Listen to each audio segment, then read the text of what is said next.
Artificial intelligence, AI, is transforming many industries, and product lifecycle management, PLM, is no exception. In this video, we'll discuss the role of AI in PLM, its benefits, and challenges.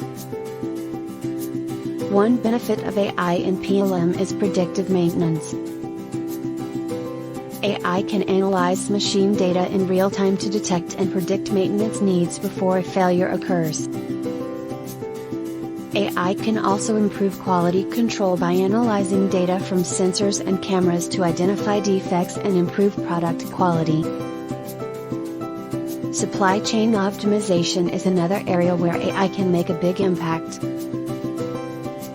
AI can analyze data from suppliers, logistics providers, and customers to optimize inventory levels, reduce lead times, and improve delivery performance.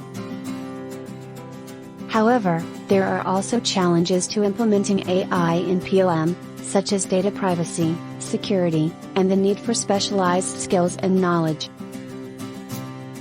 Despite these challenges, the potential benefits of AI in PLM are significant.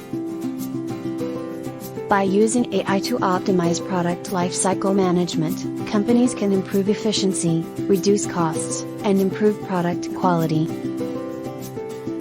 Thanks for watching. We hope this video has given you a better understanding of the role of AI in PLM, its benefits, and challenges. Please subscribe to What's Next YouTube channel.